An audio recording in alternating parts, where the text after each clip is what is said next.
어느 시대를 막론하고 많은 사람을 미혹해 하는 거짓된 종교 지도자들은 일어나기 마련입니다.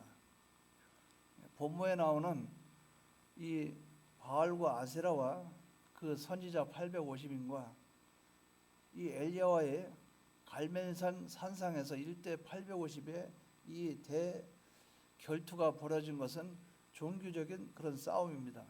우상과 하나님과의 싸움이라 이렇게 볼 수가 있겠어요. 그래서 그때 시대에 보면 이세벨이 아합의 그 왕의 왕비였었는데, 그 이세벨은 엣 바알이라고 하는, 즉 바알의 제사장의 딸이에요. 그러니까 그 아버지가 바알 신을 섬기는 우상의 제사장이었다 그 말이죠. 근데 이 아합 왕이 그 이세벨과 결혼했어요. 그러니까 이세벨이 그 바알 신을 이제 끌어들여요. 사마리아 지역에 바알과 아세라 그 단을 수축하게 됩니다. 그리고 우상 숭배를 하도록 그렇게 해요. 그 이스라엘 백성들이 하나님을 떠나서 이제 우상에게로 다 돌아가는 입장까지 됐다 그 말이죠. 완전히 그 나라 정책이 그렇기 때문에 북이스라엘은 거의 하나님을 믿는 사람이 희귀하다 할 정도로 그렇게 된 상태예요. 이런 상태에서 하나님은 엘리야를 통해서 북쪽 이스라엘 왕국에서 하나님의 그 사명을 감당했던 그런 종인 엘리야를 들고 이제 그들과의 이 결투를 벌이도록 그렇게 되어진 거예요. 이 엘리야는 어떤 사람인가? 엘리야는 하나님께 기도함으로 불로 응답하도록 하는 그 일을 이 본문을 통해서 나타났어요. 또 그 이후에는 기도함으로 말미암아 비가 내리도록 한 사람이 엘리야고, 또 이 사건 이전에는 가뭄이 들도록 하나님 앞에 부르짖은 사람이었고, 또 나중에는 회립바람에 하나님이 회립바람으로 하늘로 데려간 유일하게 죽음을 보지 않고 옮기운 에녹과 더불어 그런 사람 중에 한 사람이에요. 그 생애는 정말 아름다운 생애를 맞이하고 떠난 사람이라고 볼 수가 있겠어요. 그러면 이 본문을 통해서 이것을 한번 생각해 보자 그 말이죠. 불로 응답하시는 하나님, 이 본문에 보면 하나님의 제단에 송아지를 각을 떠서 송아지를 제물로 드렸는데 하나님이 그걸 다 받으시고 하나님이 불로 응답을 하셨는데, 이렇게 하도록 되어진 비결이 뭐냐? 엘리야는 과연 어떤 비결로 이렇게 하나님의 응답이 있기까지 이런 역사가 나타났는가? 이것을 오늘 오후에 세 가지로 증거하려고 합니다. 첫째는 제단 문제예요. 제단 문제가 바로 돼야 된다. 제단이 온전해야 된다. 온전한 제단입니다. 본문 30절에서 31절에 보면, 본문 30절에 보면 엘리야가 모든 백성을 향하여 이르되 내게로 가까이 오라. 백성들 보고 가까이 오라. 백성이 다 그에게 가까이 가매 백성을 일단 모아놓고 시작합니다. 하나님 앞에 제사를 드려야 되니까. 그가 무너진 여호와의 제단을 수축하되 무너진 제단을 수축했다. 여기서 이 엘리야는 제단부터 수축을 했다. 제단을 준비가 되어야 하나님께 제사를 드릴 수가 있는데 엘리야는 제단부터 준비했다는 거죠. 근데 그 제단이 어떤 제단? 온전한 제단. 이 제단은 다른 의미로 보면 하나님이 임재하시는 그 장소요. 또 이 제단은 하나님께 제물을 드리는 장소요. 이 제단은 하나님의 백성들이 하나님께 드리는 그 장소예요. 그러니까 이 제단을, 온전한 제단을 수축했다 그 말은 온전한 제단을 준비했다 그 말인데, 이 다른 말로 하면 하나님께 드릴 제사를 드리는, 또 제물을 드리는 그 장소를 새로 신축했다 이렇게 볼 수가 있는 거예요. 불의 선지자 엘리야는 살아계신 하나님께 불러 응답해 주시기를 기대하면서 무엇보다 먼저 여호와의 단을 수축했다 그 말이죠. 그는 여호와의 단을 수축하되 어떻게 했는가? 온전한 단을 수축했어요. 온전한 단을 수축했다 그 말은 하나님이 받으실 수 있는 제단이라 그 말이죠. 이 제단에 온전한 제단은 요 세 가지 부분이 하나가 돼야 됩니다. 이 본문을 잘 보시면 31절 보시기 바랍니다. 31절에 보면 야곱의 아들들의 지파의 수요를 따라 엘리야가 돌 12개를 취하니 돌 12개를 취하니 이렇게 말을 했어요. 온전한 제단을 이 엘리야가 제단을 수축할 때 12돌을 그 제단을 지어 12돌을 취해서 제단을 수축했다 이렇게 볼 수가 있겠어요. 그럼 여기서 12이라 그 말은 12지파 모두를 위한 제단이어야 된다 그 말이에요. 즉 엘리야가 세운 수축한 그 제단은 이스라엘 백성 전체를 위한 제단이었다. 12지파를 상징하는 12돌로 이 제단을 수축하고 그것을 세웠다 그 말이죠. 제단을 만들었다 그 말이죠. 오늘도 하나님 아버지 앞에 예배드리는 이 장소가 비온교라는 비온교회 이 장소는 하나님께 드려지는 제단인데 이 제단은 여러분 전체를 위한 것이지 어느 개인 하나를 위한 것이 아니라 그 말이죠. 그래서 온전한 제단이 되려면 우리 교회는 여러분 전체를 위한 것이 되어야 된다 그 말이에요. 예를 들어서 여러분 뒤에 앉아있는 분이 어떤 분이 예배를 드리는데 소리가 잘 안 들려요. 귀가 좀 어두워서 소리가 안 들려요. 아니면 이 스피커가 찍어서 소리가 안 들려요. 그러면 스피커를 새로 설치해서라도 전부 다 듣게 해줘야 된다. 왜? 그게 제단이 바로 돼야 하나님께 예배가 되어지니까. 의자가 모자르다. 의자를 갖다 채워야 돼요.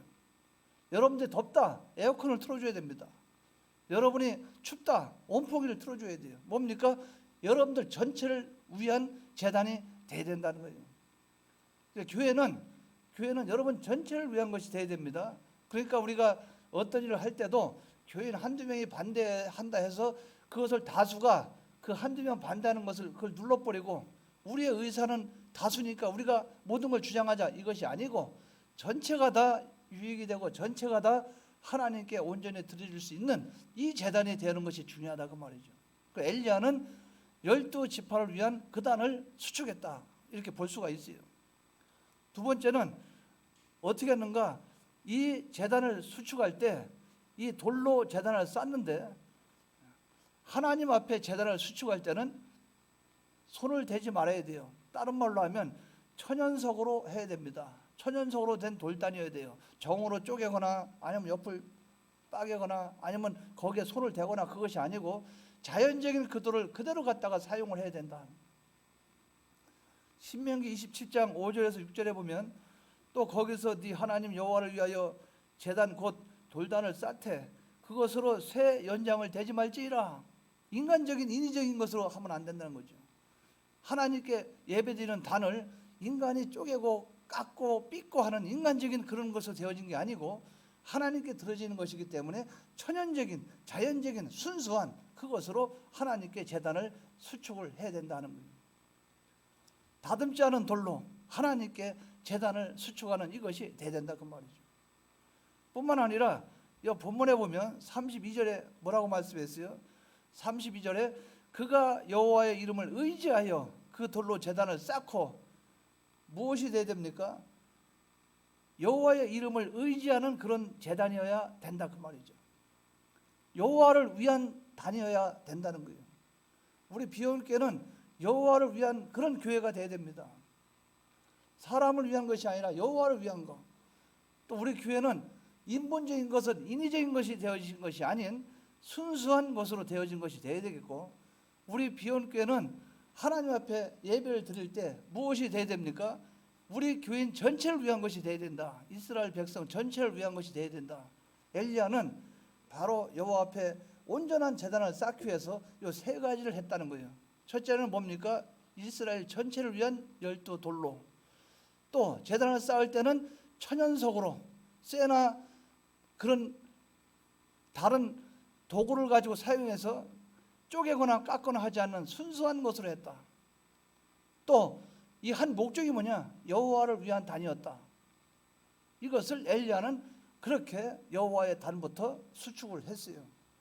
우리 이 비원교회가 하나님의 이 불로 응답하는 기적과 하나님의 놀라운 역사를 경험하고 체험하려면 우리가 요 제단이 바로 되도록 여러분들이 힘써 나가시기 바랍니다.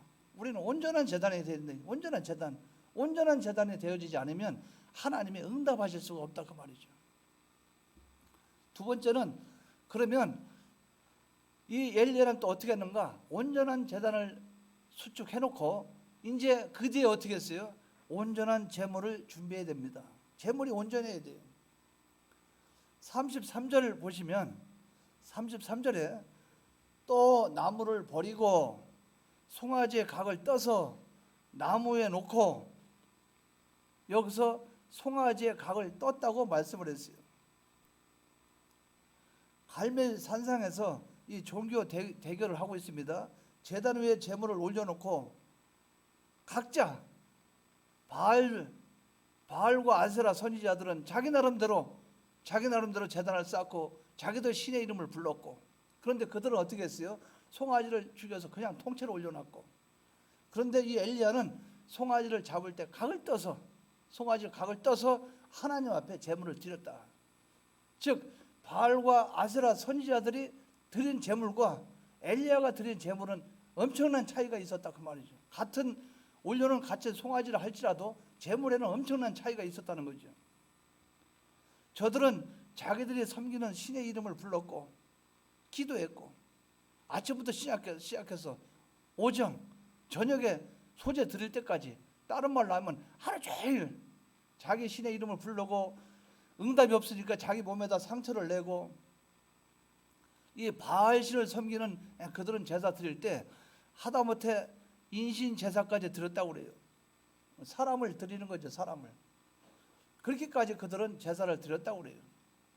또 그 바알 제사를 드릴 때는 창기가 있었다고 그래요. 그러니까 요새로 말하면 그 육체적인 그런 불순한 일들을 하게 된다는 거죠. 그래서 그들은 창남, 남창, 여창 이래서 그 바알 제사를 드릴 때 그들이 준비되어 있다는 거예요. 그래서 제사를 드리면서 축제를 하면서 그런 아주 불미스러운, 정말 하나님이 안 기뻐하는 그런 난교, 잡교 이런 아주 성적인 일들을 자행을 했다 그 말이에요. 그러면서 몸을 칼로 상하게 하고 사람을 잡아다가 짐승 대신 드리고 이런 일들을 했는데 그들의 신은 응답이 없었어요. 그들은 그렇게까지도 했다 그 말이죠. 제사 방식이 틀려요. 그런데 여기서 엘리야가 드렸던 이 제물은 어떤 제물인가? 송아지를 취하여 잡았다고 그랬어요. 바알의 선지자들은 그 송아지를 잡긴 했지만 각을 뜨지 않았어요. 그러나 엘리야는 송아지의 각을 떠서 나무 위에 올려놨다 이렇게 말씀을 했어요. 33절에 보면 각을 떴다 하는 이 말은 원어적으로 볼 때 송아지를 잡아서 피를 흘리고, 송아지 잡으면 피가 흐를 거 아니에요. 피를 흘리고 사지 마디마디를 토막을 친 것을 의미해요. 사지의 마디마디를 토막을 쳐서 그것을 하나님께 드렸다는 거죠. 그러니까 뭡니까? 피를 흘리고 각을 뜨고 사지 그래서 하나님 앞에 그렇게 제물을 드렸다는 거예요. 희생의 제물에 각을 떠서 제단 위에 벌려놓는 이 온전한 제물, 여기에도 세 가지의 중요한 의미가 있다는 거예요. 이 제물에는 세 가지 의미가 있다. 이걸 우리가 잘 생각해야 됩니다. 첫째는 어떤 의미가 있냐? 피 있는 제물이라 그 말이죠. 송아지를 잡을 때 피 흘렸어요. 이 제물은 피의 제물입니다. 이걸 의미한다 그 말이에요. 피의 제물을 하나님은 받으십니다. 또 두 번째로 생각해 볼 수 있는 것은 구속의 은혜를 감사하는 제물을 준비한 거예요. 구속의 은혜. 그래서 피 흘림이 없은즉 죄사함이 없다고 그랬어요. 즉 피를 통해서 드리는 그 제사이기 때문에 그 제사 안에는 내면적인 것은 구원의 은혜를 감사합니다. 우리를 구원해 주심을 감사합니다. 오늘날 우리는 그렇게 해석할 수 있다 그 말이죠. 또 이렇게도 볼 수 있겠죠. 피를 통해서 이 엘리야는 미래에 오실 예수 그리스도 메시아를 바라보는 그런 제사도 될 수가 있겠죠. 그러니까 아벨에 드린 제사와도 일맥상통할 수 있다고도 볼 수 있겠어요. 이 제물은 바로 이러한 제물이었다. 또 이러한 제물은 뭘 또 의미하는가? 온전한 헌신의 제물을 의미한다. 온전한 하나님 앞에 주님으로 인해서 이런 은혜를 받았으니 나는 주님 앞에 이렇게 죽은 자로 주님께 이렇게 드려진 자로 나를 하나님께 드립니다 하는 그런 의미도 될 수 있다는 거예요. 하나님께서는 이렇게 준비한 온전한 제물에 불로 응답해 주셨어요. 우리의 삶 속에서 불로 응답하시는 하나님의 놀라운 역사를 만나기 위해서는 먼저 온전한 제단을 준비해야 돼요. 여러분들이 온전한 제단을 준비하시기 바랍니다. 그러니까 교회 오기 전에 제단부터 준비하시요. 또 교회 오셨지요? 오셨으면 제단부터 준비해요. 여러분 여 교회 와서 의자에 앉아서 제단부터 수축하라 그 말이죠. 여러분의 자리를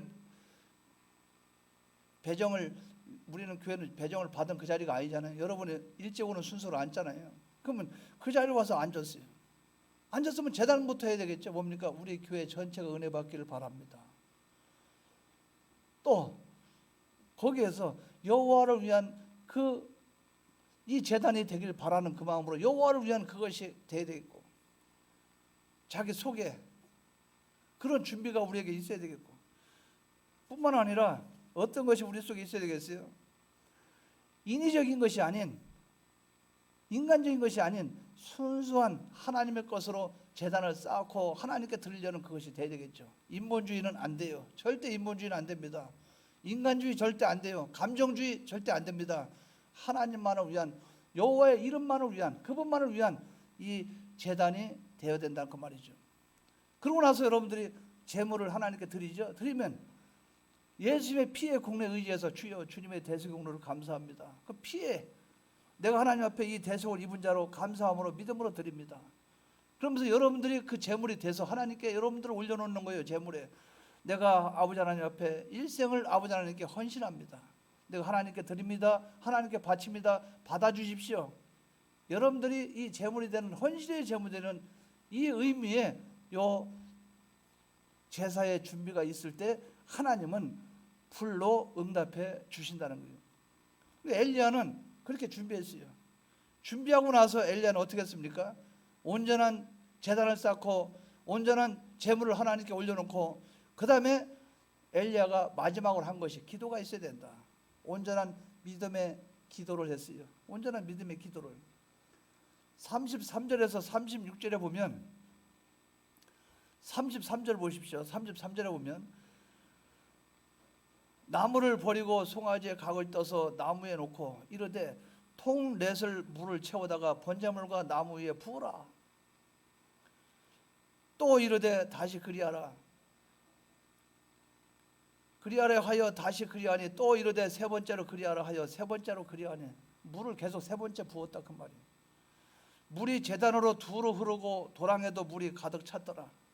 저녁 소재 드릴 때에 이르러 선지자 엘리야가 나와서 말하되 아브라함과 이삭과 이스라엘의 하나님 여호와여, 주께서 이스라엘 중에서 하나님이신 것과 내가 주의 종인 것과 내가 주의 말씀대로 이 모든 일을 행하는 것을 오늘 알게 하옵소서. 이 엘리야는 하나님께 간절하게 기도했어요. 근데 여기서 엘리야는 하나님께 기도할 때 어떤 기도했어요? 믿음의 기도를 했다는 거죠.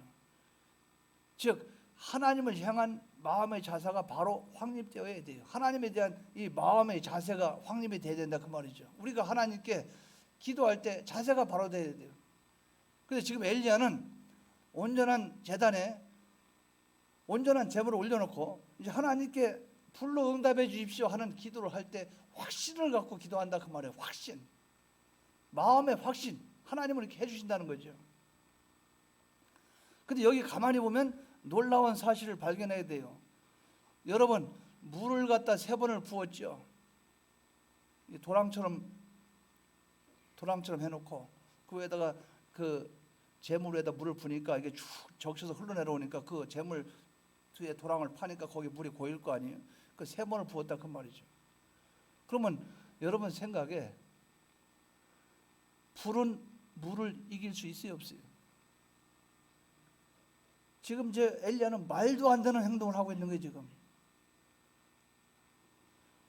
불이 있는 가운데 물통을 갖다 부으면 불이 꺼지죠. 그런데 엘리야는 말도 안 되는 행동을 하고 있어요. 자연의 이치에 맞지도 않는 거. 뭡니까?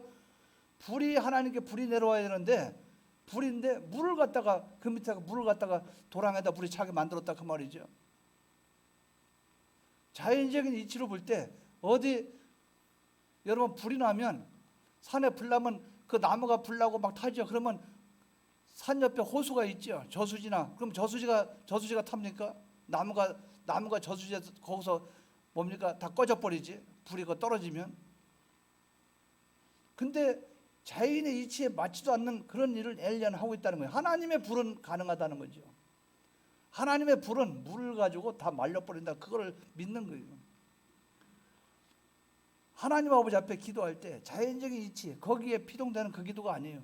자연을 뛰어넘는 그런 믿음을 가지고 하는 기도라 그 말이에요.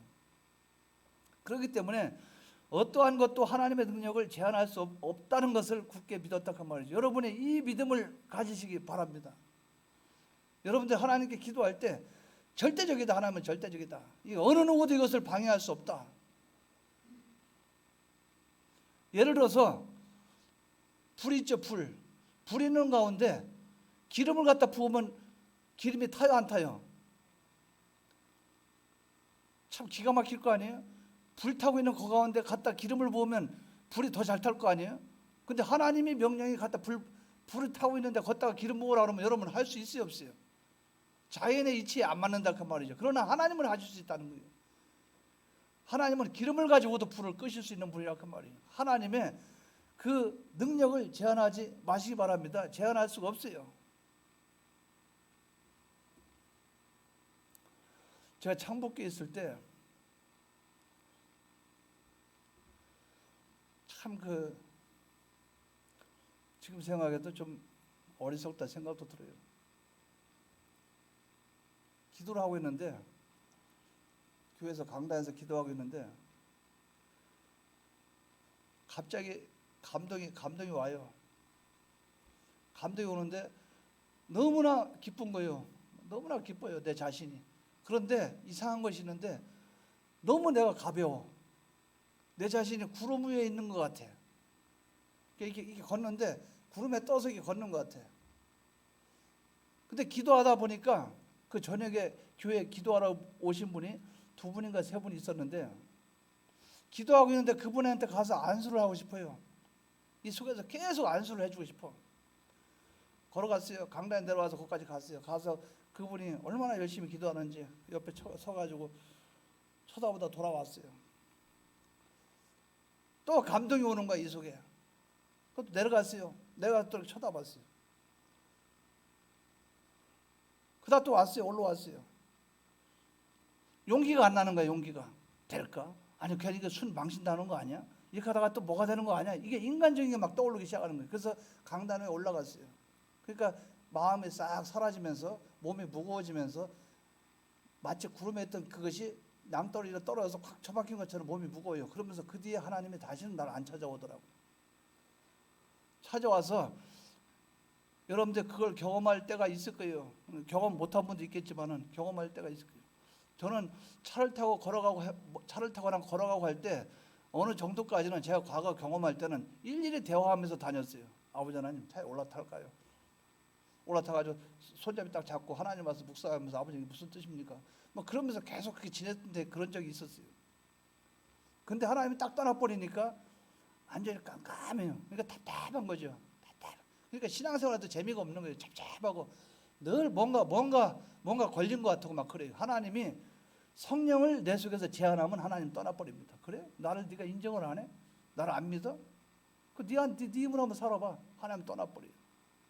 그러니까 그 하나님을 다시 모시려면 힘들다 그 말이에요. 얼마나 많은 힘을 들이고 골뱅이로 들고 그래야 되는지 몰라요. 하나님이 함께 하실 때는 에라 모르겠다 하나님 뜻대로 하지, 하나님의 말씀한 대로 한번 해라 에라 모르겠다, 그냥 되는 대로 안 되는 대로 그냥 하나님께 피동돼서 귀신아 나가라 하면 귀신도 나가요. 병든 사람한테 가서 안수하면 그냥 병도 나서요. 내 자신이 이해가 안 된다 그 말이에요. 안 되는데 그 속에서 의심하거나 성령의 역사를 제한하거나 그분을 용납하지 않으면 즉시 떠나버립니다.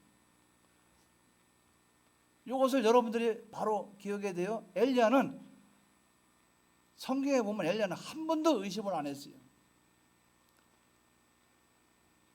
도랑에다 물을 채워놨는데 하늘에서 불이 응답하면 과연 물이 이 불로 물을 갖다가 깨끗이 싹 말릴까? 과연 하늘에서 불이 떨어질까? 아이고, 뭐 하나님이 무슨 수로 하늘에서 불을 떨어뜨려? 밝은 대낮에. 야, 이건 뭐 말도 안 되는 소리다. 인간의 그런 마음이 많이 있겠죠. 그러나 엘리야는 뭐라 그랬어요? 엘리야는 마음속에 하나님을 붙잡았어요. 확신을 했다 그 말이죠. 확신을. 그러니까 확신이 없이는 그런 행동 못 합니다. 아니 이스라엘 백성이 다 보고 있는데 거기서 물 버 한 번, 또 갖다 버 두 번, 또 갖다 버 세 번, 뭡니까? 불이 내려와서 응답할 것을 확신하고 있다 그 말이죠. 이까지 뭐 하나님의 불, 그 믿음이 우리에게 있겠는가? 우리는 이 믿음을 가지고 나가야 된다 그 말이죠. 하나님은 할 수 있다, 할 수 있다, 할 수 있다. 우리 속에서 그것을 제한하지 말라는 거죠. 내가 그걸 정하지 말라는 거예요. 엘리야는 그런 믿음을 갖고 있었어요. 참된 믿음의 기도는 기도의 태도뿐 아니라 그 내용에서도 상당히 의미가 있어요. 하나님 뜻에 맞는 기도를 해야 됩니다. 바알 선지자들의 기도는 850명이 합심해서 아침부터 저녁까지 소재 드릴 때까지 긴 시간 동안 부르짖으면서 칼과 창으로 그 몸을 상하게 하는 그런 기도였어요. 그러나 엘리야의 기도는 어떤 기도입니까? 고독한 한 사람의 기도입니다. 850명이 떼거리로 모여서 쭉 하고 있는데 그들의 주를 부르지 않았죠. 바알이여 아세랴 부르고 있는데 엘리야 혼자서 가만히 있다가 아버지여 불을 내려 주시옵소서. 아니 그게 보통 깡다고 아니면 이거 못합니다. 이거 아버지 하나님의 뜻을 위한 그런 기도였다 그 말이죠. 아버지 하나님, 여기 보면은 이 내용이 정말 멋있어요. 36절에 보면 이 기도를 가만히 보세요.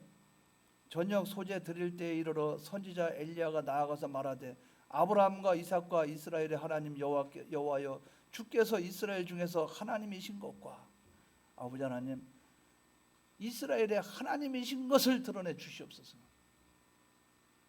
내가 지금 기도하기는 내가 주의 종인 것을 드러내 주시옵소서. 내가 하나님의 종인 것을 드러내 주십시오. 내가 주의 말씀대로 이 모든 일을 행하는 것을 오늘 알게 하옵소서. 내가 하는 모든 행동이 하나님 말씀대로 되어지는 것을 저 이스라엘 백성이 알게 해 주시옵소서. 이게 다 하나님의 뜻을 위한 기도 아니에요? 자기를 위한 기도가 뭐가 있어요? 하나도 없어요. 아버지 하나님을 드러내 주십시오. 내가 아버지 하나님의 일을 하고 있는데 저들은 나보고 가짜니 사기꾼이니 온갖 이런 말들만 할 수 있습니다. 주의 종인 것을 드러내 주십시오. 그래 네 잘났다, 네 똑똑하다. 그러나 내가 주의 말씀대로 하고 있는 것을 저들에게 알게 하옵소서. 이 기도가 정말 엄청난 기도였다 그 말이죠. 이 얼마나 고독하고 외롭겠어요. 지금 갈멜산 산상에서 1대 850의 이 죽느냐 사느냐는 기도인데 지금 엘리야는 무릎 꿇고 기도할 때 불만 안 내려오면 엘리야는 그 자리에서 죽어요. 불이 안 내려오면 죽는다 그 말이에요. 모가지 당장 날아가요. 생명을 내건 기도를 하고 있다는 거죠. 852는 안 죽을 거야 아마. 이 엘리야가 기손 신하로 끌고 가서 죽여서 그렇지 아마 엘리야가 그냥 집으로 내려갔다면 이세벨이 죽이겠어요? 아마 그들은 생명까지 걸 만큼은 안 됐을 수도 있겠어요. 그런데 하나님이 용서를 못해요. 하나님이 그들을 다 하나님 죽여버리죠. 그런데 엘리야를 가만히 보십시오. 이스라엘 백성이 지금 엘리야에게 다 왔습니까? 안 왔습니까? 하나님께 왔습니까? 안 왔습니까? 이스라엘 백성은 지금 도박하고 있는 거예요. 보자. 하늘에서 불 내려오면 까짓끔 하나님 믿으면 될 끼고 불 안 내려오면 까짓끔 안 믿고 그냥 이대로 살면 될 끼고 오늘날 우리 예수 믿는 사람들이 교회 와서 하나님 말씀 들을 때 까짓거면 돼도 그만 안 돼도 그만, 예배는 참석하고 앉아서 까짓거 그대로 살 것도 아니고 뭐 되면 또 되는 것이고 이런 식으로 다 하고 있다 그 말이죠. 그러니까 그들에게 할 게 뭐 있어요? 하나님인 것을 보여주십시오. 그것밖에 더 있습니까? 목회자가 교회 와서 설교하면 그것밖에 더 있어요? 아버지가 저들 정신을 막 바꿔주십시오. 하나님이 역사한다는 것을 깨닫게 해주십시오. 저들을 확 뒤집어 놓으십시오. 이것밖에 더 있어요? 하나님 우리 하나님인 것을 보여주십시오. 내가 주의 종인 것을 알게 해주십시오. 강단에서 설교하니까 아이고 강단에 오면 목사 같지도 않고 올라가면 잘난 척하네, 소리 지르네. 아버지 하나님, 이러나 저러나 내 입에서 나오는 말이 하나님의 말씀인 것을 알게 해 주시옵소서. 저들에게 주의 종인 것을 알게 하옵소서. 엘리야가 하나님 앞에 간절히 기도하는 거예요. 내가 하고 있는 이 모든 행동, 이것이 하나님 말씀대로 행하는 것을 저들에게 알게 하옵소서. 뭡니까? 하나님 뜻대로 되어지는 기도를 하고 있다는 거죠. 이것이 엘리야가 한 일입니다. 엘리야가 할 일이에요. 엘리야는 확신을 가지고 기도했고 하나님 영광을 위해서 기도했고 그분의 뜻을 드러내는 이런 기도를 했다는 거죠. 그러니까 결과적으로 하나님이 어떻게 응답하셨어요? 하나님의 응답 38절 보십시오. 38절.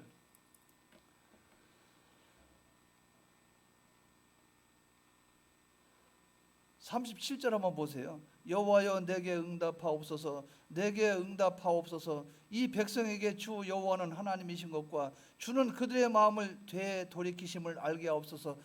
아버지 하나님은 이스라엘 백성이 지금 정신 차리고 돌아오기를 원한다는 그 마음을 저들에게 알게 하옵소서. 알게 하옵소서, 알게 하옵소서 기도하니까 하매 시간이 걸렸어요, 안 걸렸어요? 즉시 불이 내려왔어요. 시간이 걸렸어요. 즉시 하매 이에 38절에 여호와의 불이 내려서 번제물과 나무와 돌과 흙을 태우고 또 도랑에 물을 핥은지라. 저는 이게 이해가 안 돼요. 하나님은 곱빼기 알파로 보여줬어요. 재물 태우고 나무 태우고 그러고 나서 그 도랑에는 물 핥고 그러면 야 하나님 놀랍다. 그런데 하나님은 뭡니까? 너희들이 날 못 믿지? 제가 그렇게 생각합니다. 여기서 뭐라 그랬어요? 38절에 번제물과 나무와 돌도 태우고 흙도 태우다 그래서 돌이 탑니까? 돌도 태우고 흙을 태우고 또 도랑의 물을 핥은지라. 하나님의 그 불은 온 우주 만물을 창조한 하나님의 그 능력이 그까지 돌 못 태우고 그까지 흙을 못 태우고 뭘 못 태우겠어요? 하나님의 불로 응답하셨더라고요. 그러니까 여러분들 지금 이 상황에서 막 잠이 옵니까? 참 재밌어요. 참 재밌어요. 어떻게 예수를 믿으려고? 그냥 하나님의 일하시면 그러니까 엘리야가 저들에게 복귀하옵소서. 자, 그런데 엘리야가 1대 850으로 갈멜 산상에서 이겼어요, 안 이겼어요? 근데 이스라엘이 우상 숭배 합니까, 안 합니까? 하죠. 결국은 마지막 호세아 왕 때 쫄딱 망하죠. 북이스라엘이 멸망당했죠. 불쌍하죠. 그것까지 다 보여줬는데도 우상 숭배하는데 어떻게 할 거예요? 아무리 얘기해도 졸겠다는데 어떻게 할 거예요? 아무리 얘기해도 교회 와서 그냥 대충 예수 믿다 가겠다는데 어떻게 할 거예요? 어쩔 수 없지. 그냥 저것밖에 할 수 없는 거죠. 포기하옵소서. 못 보면 할 수 없고 보면 변화가 되고 변화 안 되면 할 수 없고. 그러니까 엘리야의 기도 중에 이 기도가 끝에 있는 거 아니에요? 37절 후반절에 그들의 마음을 되돌이키심을 알게 하옵소서. 뭡니까? 하나님이 하시면 한다. 우리가 회개하는 것까지도 하나님이 하신다. 이것을 저들이 알게 하옵소서. 정신 차리게 해주십시오. 그거죠. 여러분들 이걸 바로 기억하시 바랍니다. 참 이 갈멜 산상에서 1대 850의 그 전투는 하나님이냐 아니면 세상이냐 아니면 우상이냐 바알이냐 아세라냐 하나님이냐 하는 이 대혈전이 벌어졌을 때 바알과 아세라를 위한 그 선지자는 850명이나 됐고 엘리야는 혼자 고독한 싸움을 했지만 엘리야가 승리했다 그 말이죠. 왜 승리하는가? 온전한 제단, 온전한 제물, 온전한 기도, 이 세 가지로 엘리야는 승리할 수 있었다 그 말이죠. 그러니까 불로 응답했죠. 불로 응답하니까 그 불로 응답한 그 순간에는 사람들이 떨려요, 안 떨려요? 녹아요, 안 녹아요?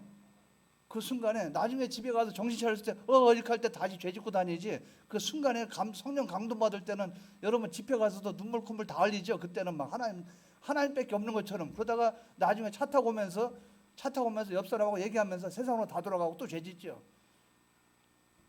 우리가 그렇게 되잖아요. 우리가 그렇잖아요. 엘리야가 하나님께 구하니까 하나님의 응답이 불로 내려왔어요. 믿음의 기도, 그 기도하니까 불로 응답했어요. 그러니까 사람들이 막 두려워서 부들부들 떨죠. 떠니까 제가 볼 때 야, 놀랍다. 거기에 이스라엘의 바알과 아세라 선지자, 거기에 속한 또 이스라엘 그 병사 듣고 막 있었을 거 아니에요. 따지고 보면은. 그럼 그들이 와 하고 데모할 수도 있잖아요. 그런데 엘리야가 850인을 끌고 와라. 그들을 끌고 결박해서 뭐 결박을 했다는 건 없죠. 이제 기손 시내로 끌고 가서 거기서 다 죽였어요. 아무도 단 한 사람도 반항한 사람 없습니다. 아무도 거기에 대항한 사람 없었어요. 이 역사가 어디서 나타나냐 그 말이에요. 엘리야 혼자서 하나님이 그들에게 두려움을 줬다는 거죠. 이런 놀라운 역사가 나타났다는 거죠. 생각해봐요. 엘리야가 850인을 기손 시내를 끌고 갈 때 옆에서 뭐야 왜 끌고 가는데 누가 한번 되돌아봐요. 아무도 못해요. 그렇기 때문에 하나님이 하시는 역사는 하나님이 사람을 다 묶어놓으면 꼼짝 못하고 사람의 마음을 붙잡으면 꼼짝 못하고 그 두려움을 어떻게 해야 할 수가 없다 그 말이죠. 그래서 어떤 분이 그 고백을 하대요. 반사하고 할 때 지금은 몰랐는데 그전에 보니까 그게 마귀의 역사였다. 귀신 역사였다. 이제 반사하려고 가면 이렇게 가면 어떤 길을 지나가야 되는데 그 골목에 있으면 꼭 그 집에 개 두세 마리 풀어놓으면 그놈의 개가 꼭 그 반사해서 가려면 그때 와서 왈랄랄랄 이러면서 막 이러잖아요. 꼭 그 반사 해가지고 9시 맞춰서 8시부터 출발하면 그때 나와가지고 이러고 있고. 근데 그때는 몰랐다는 거예요. 근데 그 짐승까지도 하나님이 주장한다는 것을 그때는 모를 수 있죠. 여러분들 그 뭐라 그러죠? 불독이라고 합니까? 불독? 옛날에 불독 크지 뭐 송아지만한 거, 뭐 입 벌 이만한 거 여기 침 흘리면서 이러는 거. 그거 입 벌리고 이렇게 하면 한번 물리면 허벅지가 다 뼈가 다 아스러질 것 같은 느낌이 들지요. 근데 그런 개가 와가지고